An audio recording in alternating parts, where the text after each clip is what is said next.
Teman-teman tahu bahwa dalam konteks LPG itu ada dua jenis LPG. Ada jenis LPG yang 3 kg dan ada LPG yang di atas 5 kg. Itulah yang membedakan antara LPG yang disubsidi dan LPG yang tidak disubsidi. Untuk 3 kg itulah LPG yang disubsidi.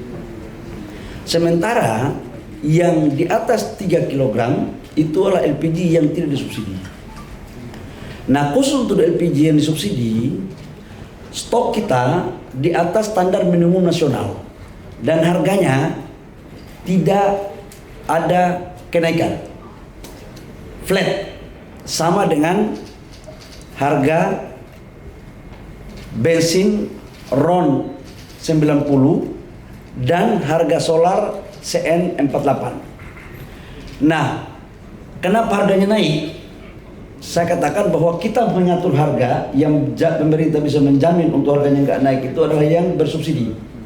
Sementara yang tidak bersubsidi itu dipakai oleh industri, restoran, hotel. Jadi itu memang tidak kita atur harganya, dia menyesuaikan dengan harga pasar. Begitu bos.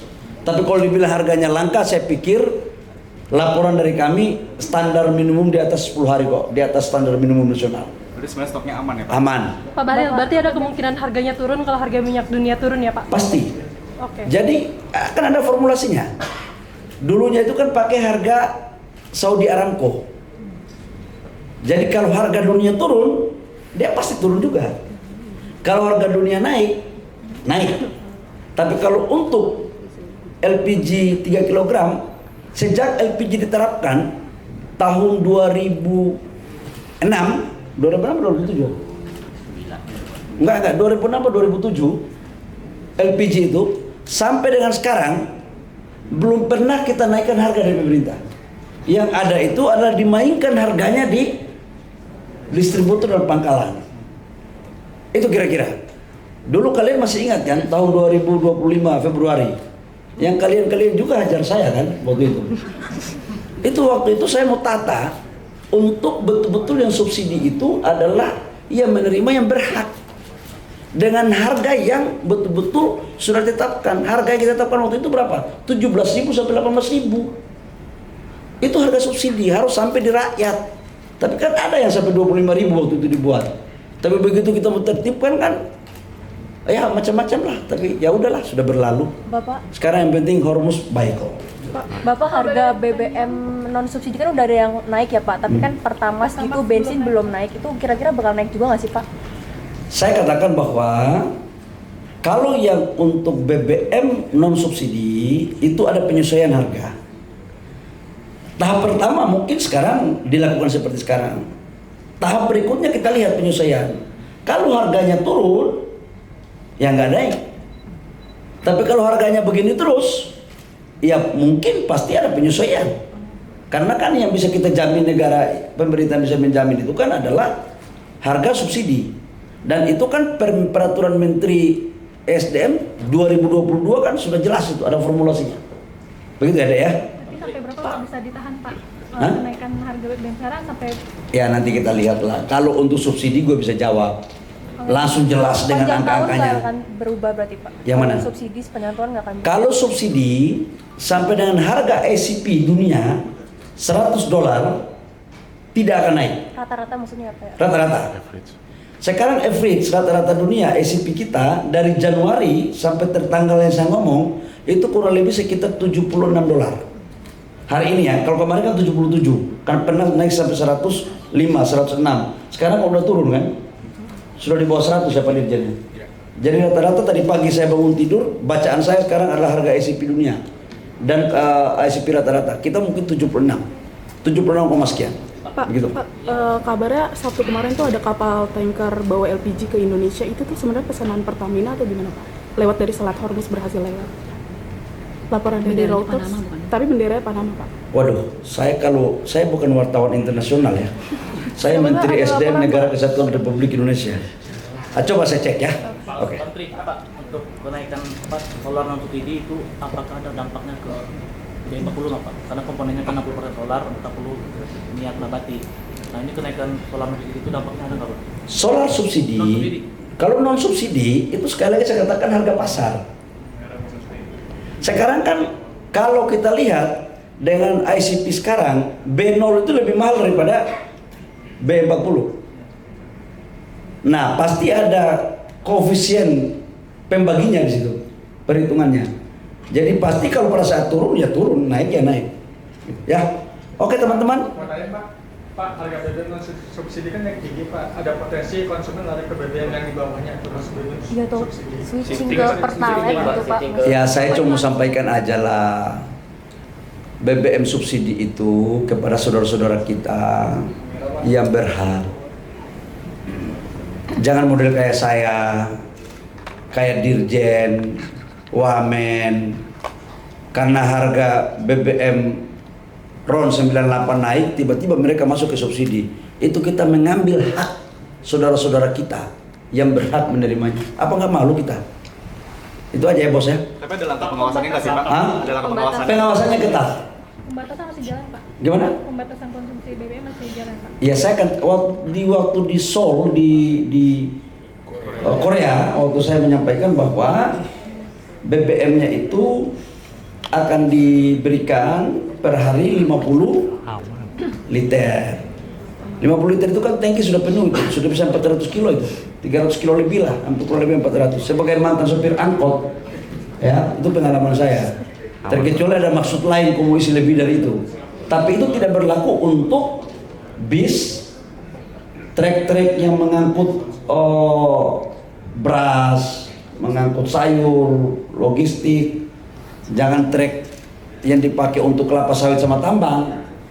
Itu abuleke namanya ya. Untuk motor juga nggak ada pengawasan Pak ya? Hah? Untuk motor?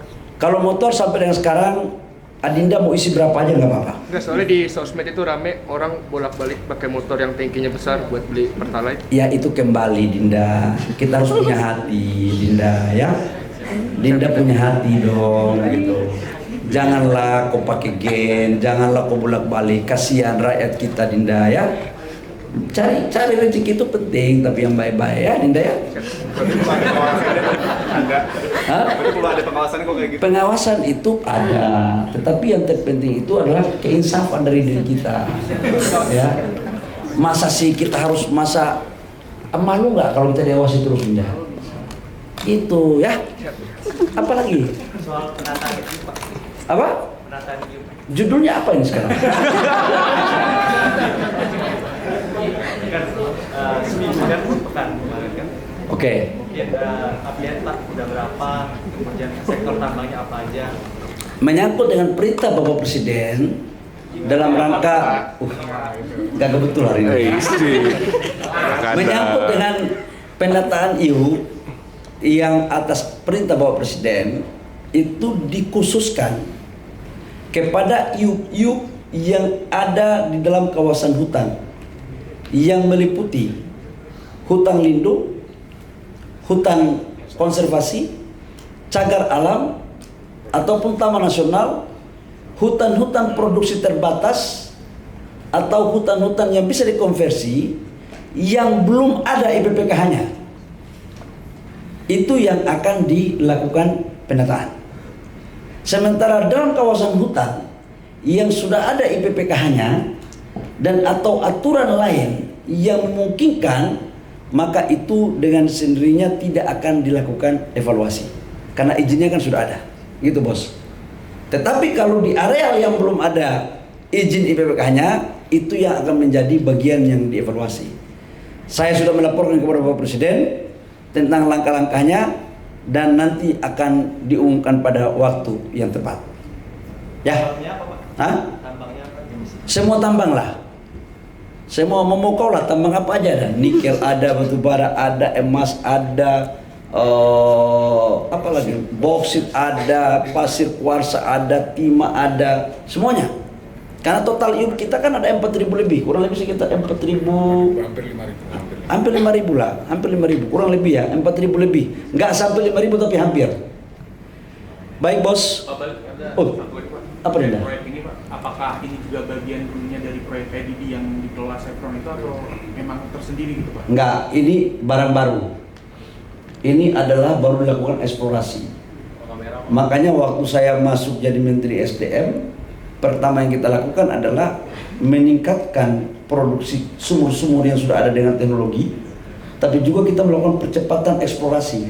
Inilah buah daripada eksplorasi beberapa tahun lalu. Ya. Nilai investasi Pak?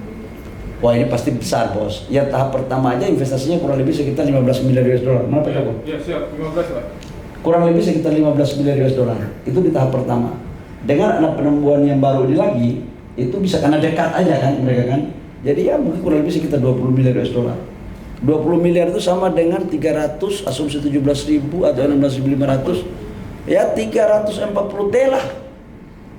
Jadi memang ya begitulah ya. Apalagi? Pak, terkait kapal Pertamina yang sempat akan Selat Hormuz, update-nya ada apa Pak?